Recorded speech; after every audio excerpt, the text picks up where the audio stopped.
Joining me now is Eliza Orlins, New York City public defender and former candidate for Manhattan District Attorney. Eliza, thank you so much for joining me.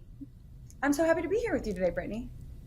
I want to talk about some renewed spotlight on crime in New York City. Over the past few weeks, we have seen viral accounts of men apparently punching young women in the face all throughout the city. What do you make of these accounts? Listen, I'm not one to call into question anything that people are reporting is happening, but overall, I do think that people get whipped into a frenzy quite easily, especially when it comes to crime, and it gets sensationalized. And ultimately, I want to make sure people know that New York City is incredibly safe, crime is down, and it's one of the safest big cities in America. Crime is overall down, but no one does want to be punched in the face. And when you see these harrowing accounts, it is really scary. And I want to talk about what the New York Police Department posted about one of the alleged assaulters. Quote, "The individual has been arrested and charged and is a criminal recidivist with an extensive criminal record. Your NYPD detectives were able to identify the man after he was previously arrested for similar attacks, only to be released back onto our streets. This incident will be his third arrest in the past 6 months." So I want to break this down in a few ways, because the NYPD is calling out that this is a repeat offender. What are your thoughts?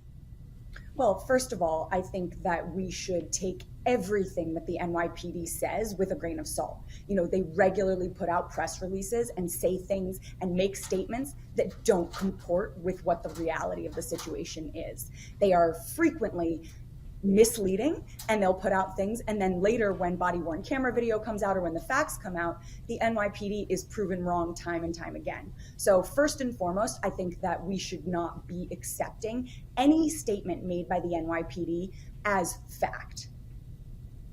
So when you say that they have a different reality of the situation, in your opinion, what's the reality of the situation? Well, so unfortunately, because I'm not privy to who was arrested, I don't know that person's name, I don't have an ability to look up their rap sheet, I don't know whether or not their prior arrests were real cases, or whether those were cases that were ultimately dismissed, whether this person is being targeted by the NYPD, whether this is even the person, whether they even got the right person. There are so many things that remain to be seen. Thankfully, we live in a country where you're innocent until proven guilty. And right now, it's just an accusation. Whether or not the facts will bear out, whether or not this person will end up being convicted of this, still remains to be seen. We've seen in headlines in recent months, whenever there's crimes like this that happen, the viral moments of people getting punched in the face, that the officer who died in the line of duty, and there's always the conversation of bail reform. How do you square bail reform away when it comes into this conversation? So, it's unbelievable the number of things that people are willing to scapegoat bail reform with being the cause of. For the most part, the things that are happening have absolutely nothing to do with bail reform. And in fact, bail reform is an excellent policy and will keep our city safer, and has already done so, given that crime is down. Bail reform was put into place so that people who are presumed innocent, who simply lack the means to afford to buy their freedom, don't sit in custody for days, weeks, months, or even years waiting for their day in court, waiting for their trial. Obviously the case of Khalif Browder is the one that comes to everyone's mind. Someone, a young kid who was accused of stealing a backpack, who spent 3 years at Rikers Island before his case was dismissed because he and his family could not afford to pay the monetary bail, just a few $1,000s. And ultimately he took his own life based on having spent that time at Rikers Island. He never recovered. So, bail reform is a good thing. It keeps us safe. And in fact, these short stints of pretrial detention lead to more crime, because people who are held in custody often lose their jobs, they can lose their home, they can lose their children to foster care, and they come out worse than they were when they went in. And that is why we need bail reform, to make sure that we are not just, detaining people in this wealth-based detention way.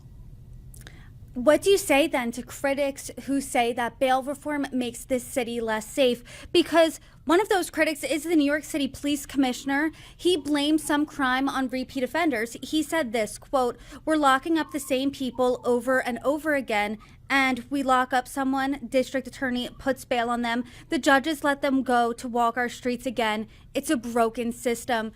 So, A, what do you say to those critics? Well, I mean, the police commissioner has consistently been putting out misinformation. You know, he fearmongers around crime. It's how they make their money, right? I mean, there's an 11 billion with a B billion-dollar budget for the NYPD, and then they still spend hundreds of millions of dollars additionally in taxpayer money for settlements when they, you know, abuse and assault and falsely arrest New Yorkers. So, you know, I don't think we can take the New York police commissioner at his word. But furthermore, you know, what I say to critics is that, in fact, bail reform is the right move. It does keep us safe. It enables people to continue working, to continue providing for their family, putting food on the table, keeping a stable home, and ultimately fight the charges against them without being coerced into guilty pleas, without, you know, having to spend time at Rikers Island where they could potentially die. You know, 31 people have died at Rikers Island since Mayor Adams took office, and it's absolutely tragic. And every single person who gets sent there, it's, you know, putting their life at risk. He's saying it's a broken system. Critics agree, obviously. You're saying this is not a broken system. This is actually making this. No, bail reform is not. Are you saying bail reform is a broken system? Listen, I think it's imperfect. I'm not like, you know, I'm a champion of reforming our criminal legal system, but I certainly am not saying that the system is operating in a way that is anywhere near close to ideal. But I just think that we should be proponents of bail reform, and it's been very good for our city.